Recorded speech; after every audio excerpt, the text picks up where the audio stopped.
honestly speaking, the kid from Japan, Inoue. It was a Filipino fighter. He had fought twice. Yeah. Donaire. So Donaire was giving him fits in the first fight, and if I'm not mistaken, Donaire was somewhere close to 40 or 40 years old when he fought him the first time. Whereas, and he was in his 20s, so he should have knocked him out in the first fight, fighting a guy, like I said before, at that age. What I need Inoue to do is do like we do over here in the U.S. now. And I need him to come fight in the U.S. Random blood and urine testing. I think he's a hell of a fighter. A hell of a fighter. I don't want to take nothing away from him. Hell of a fighter. And I like him because I see he take a lot of my stuff from my playbook. But it's okay. That's boxing. You're supposed to. You're supposed to take from the greats.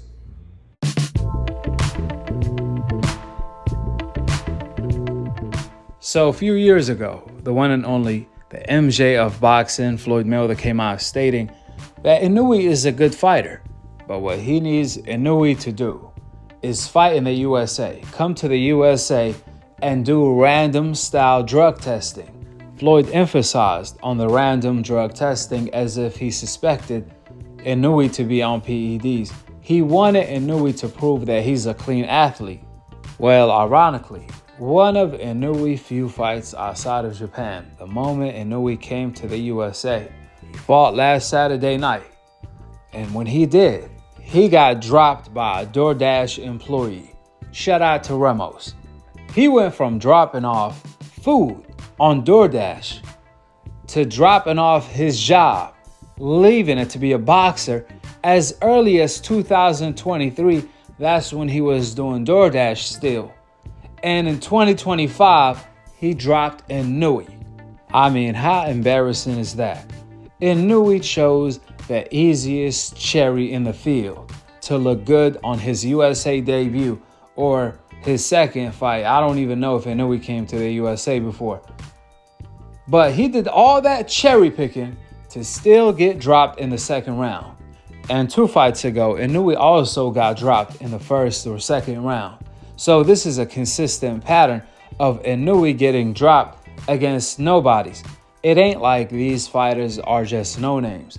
There are good fighters that are no-names, that have a really great amateur background. They medaled in the Olympics, they had some type of medal, or even went to the Olympics. But these guys Inoue is getting dropped by are fighters that are journeymen. Straight up cherry picks. They never went to the Olympics or anything of that sort. So they don't even have any type of experience on this level.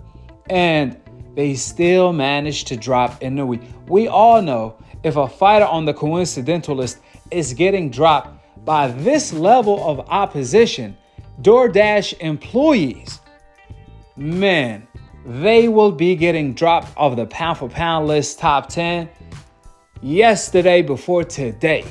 Think about that. Everyone criticized Shakur for fighting an electrician, even though that was outside of his control. Shakur chose the best fighter available who raised his hand to fight him, who was willing to fight him. And that was Floyd Schofield when Zabeda ducked Shakur. But then Floyd Schofield pulled out of the Shakur fight last second, blaming Shakur of supposedly poisoning him. And that's why Shakur ended up fighting a late replacement electrician. Inoue, on the other hand, he chose to fight the DoorDash employee. Unlike Shakur, who had no choice, Inoue had a choice. He could have had fought MJ and even better fighters than that. But he chose to fight such a low opposition. I mean, the bar is set so low for Inoue that even a midget can reach it. Who the hell is this man fighting? We all know the same old media members and the race fans who criticize Gervonta for fighting champions and undefeated fighters with names like Ryan Garcia and Rolly. If Gervonta chose to fight a freaking DoorDash employee for his US debut, oh man, he would not hear the end of it. They will criticize him to the day of judgment. Crawford, on the other hand, he fought a champion in Madrimov in his 4th weight class, moving up in weight, and they still criticized him, a fighter with like 300 to 400 amateur fights, and now he's moving up to fight Canelo 3 divisions one time pretty much.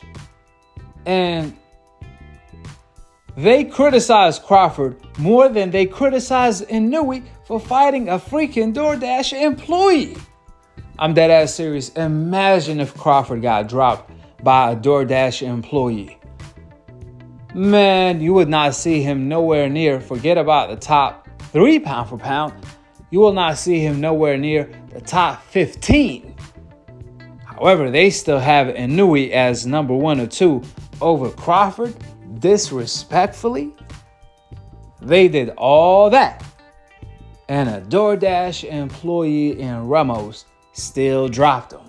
Shout out to Ramos, because he was brought in for a showcase, but he ended up exposing the product more.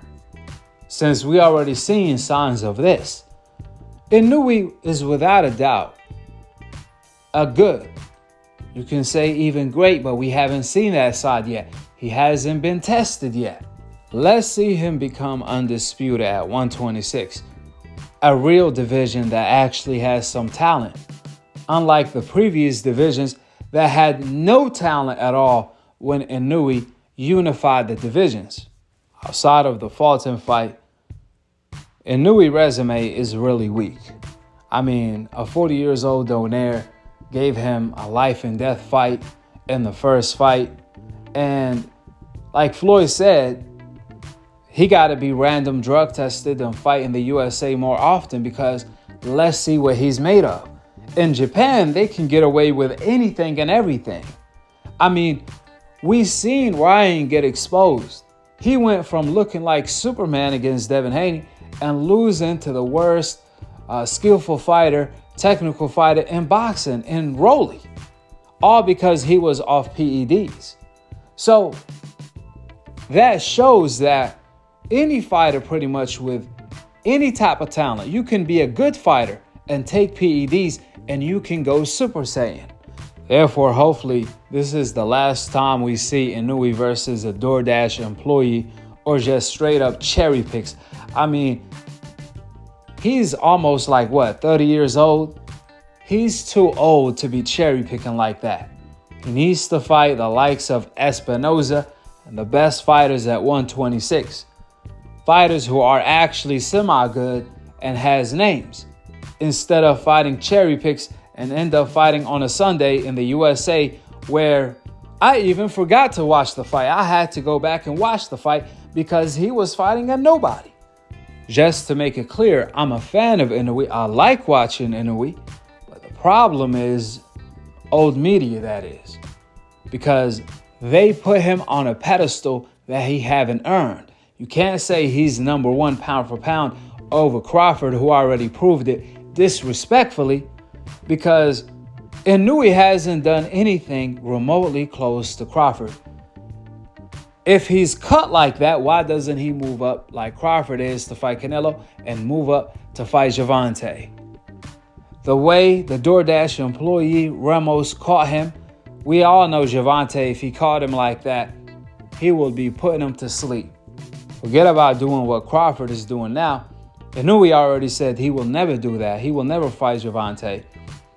Then let's see him do what Crawford already did, which is clean out 126. Since there are good fighters there, old media can't say Inoue is pound for pound number 1 or top 3 pound for pound, but he's not willing to mix it up with the best competition. You can't say someone is pound for pound number 3 or number 2 or even number 1, and then he goes and fight a freaking DoorDash employee?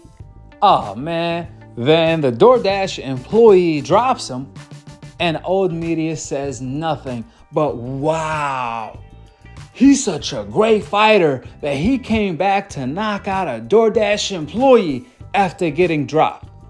Man, what they should be doing is dropping him out of the top 5 pound for pound list at the very least until he earns it. There are too many fighters that should be ahead of Inoue. And I'm not even talking about Crawford. I'm talking about the likes of Usyk, Bivol, and fighters like that. Just like Floyd Mayweather, Usyk, Bivol, Beterbiev, and even Inoue himself said, Crawford is the number one pound for pound. For a reason. Inoue's last performance just proved that even further, something we already knew anyways. We all know Crawford would have been crowned as the pound for pound number one undisputed king for the past decade since Floyd retired if he didn't have the complexion for the neglection. That being said, go ahead and drop your thoughts in the comment section below. Subscribe below.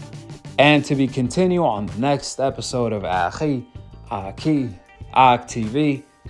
Peace out. Wa alaikum assalam wa rahmatullahi wa barakatuh.